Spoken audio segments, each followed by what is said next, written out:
Penn State has placed 7 players in the NFL Combine beginning this week in Indianapolis.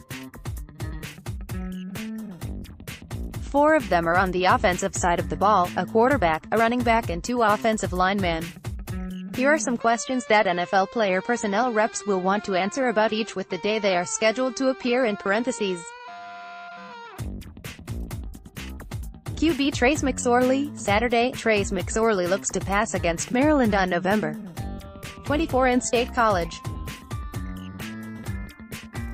Scott Taetsch, Getty Images. Scott Taetsch You can sit and pick apart all sorts of deficiencies in McSorley and they're all valid through an NFL lens. He's small, barely 6'0", with a wiry and not particularly muscular build at that. Even with the recent restrictive rules on contact with quarterbacks, what if he takes a hard clean hit from somebody like Aaron Donald or Chris Jones and really gets flattened? The zip on his ball is just okay and he tends to throw sometimes with happy feet. Can he make the NFL throw intermediate into tight windows against DBs who can really break on the ball? Will he abandon his penchant of searching for clean air and stepping into throws so he can really zip the ball?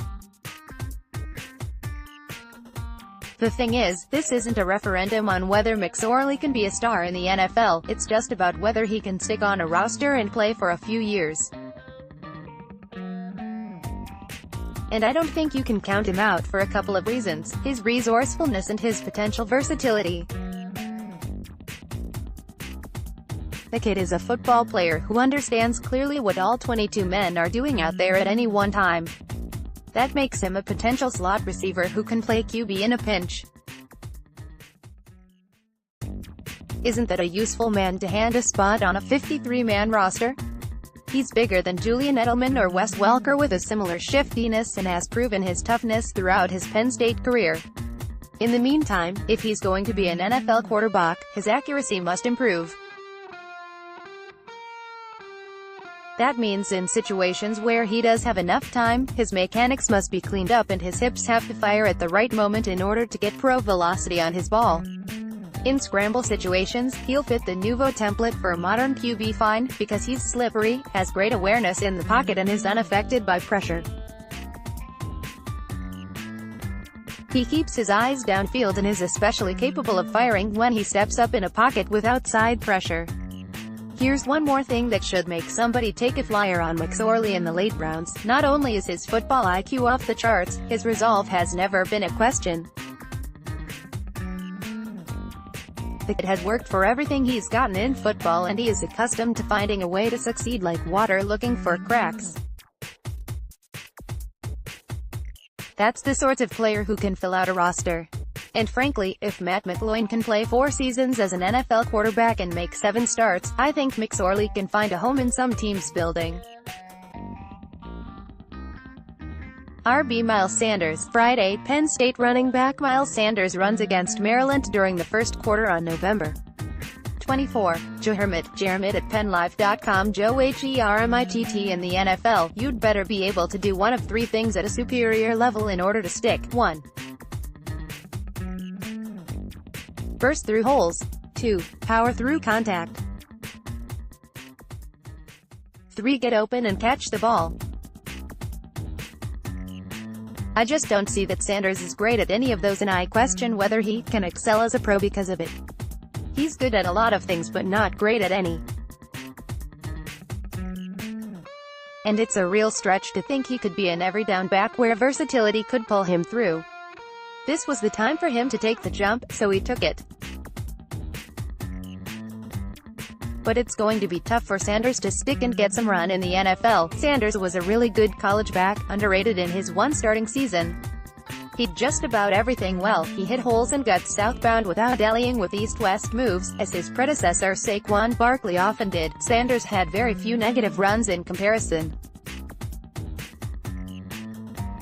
He was very involved in receiving routes and made some important catches. He was resolute and attentive in picking up edge blitzers. And he made the tough runs between the tackles for 2 and 3 yards when his team needed them. Moreover, he's a solid citizen who'd improve any club's culture.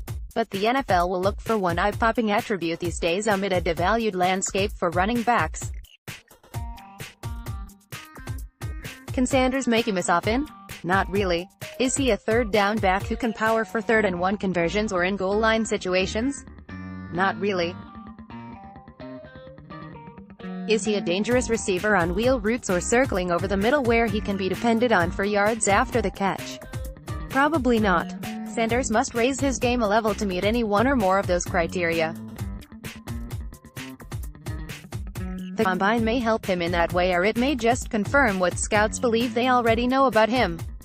Ryan Bates, Friday, because he was caught up in the heart of Penn State's offensive line maelstrom resulting considerably from the Sandusky NCAA scholarship sanctions the moment he committed from Archbishop Wood. Bates both benefited and suffered. On one hand, he got immediate run as a freshman at a point when many college players must wait their turn. And he also got experience at just about every position on the offensive line that will probably serve him well in the draft. On the other, he was asked to play out of position and probably before he should have. The benefits will be these: NFL types know he's played at both tackle spots and at left guard. At one point, there was even speculation he may give it a go at center, though that never happened. NFL offensive linemen get dinged up. Specialists are nice. Anchor left tackles are essential. But on November and December roll around, it pays to have as many guys like Bates on your roster as possible. The drawback is this: Bates doesn't possess the length to be an NFL left tackle where long arms are essential to battle speed rushers. He projects as an interior lineman in the pros and certainly will get a long look at guard or even center. But he spent his last college season playing at both tackle spots because of PSU's deficiencies and needs. The combine will study his strength and extrapolate whether he can get push inside on drive blocks and handle massive DTs in pass protection. The personnel folks will be impressed with his mobility and speed. He could really blossom in the pros with the opportunity to get specialized coaching at his natural position. Penn State offensive lineman Ryan Bates, 52, and Connor McGovern, 66, line up in the fourth quarter of the Citrus Bowl in Orlando, Florida. On Jan. 1. Joe Hermit at PennLive.com. Joe Hermittg. See Connor McGovern, Friday. McGovern played at both guard and center at PSU and has been rocketing up the rankings into the top 3 interior linemen on a few mock drafts. I'm not certain that's accurate. He's getting projections, such as on Mel Kiper's board, ahead of Bates. That doesn't make sense to me, but more power to him. I also wonder if he might have been a victim of the noise and came out before he should have. I'm not the only one.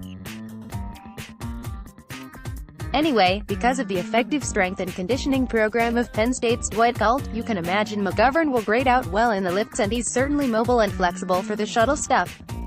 All of that might get him chosen on the second day. But if you saw the 2018 Michigan game, you saw that weight training and drills don't necessarily translate to football strength, leverage and balance, not to mention the ability to adapt and handle stunts and twists. Another year in college would have helped. And the combine won't really show why. But McGovern will get his opportunity to learn and grow in order to eventually get to the point where so many are projecting him. Email, Twitter, David Jones, Jones at PennLive.com. Follow at JonesJoop.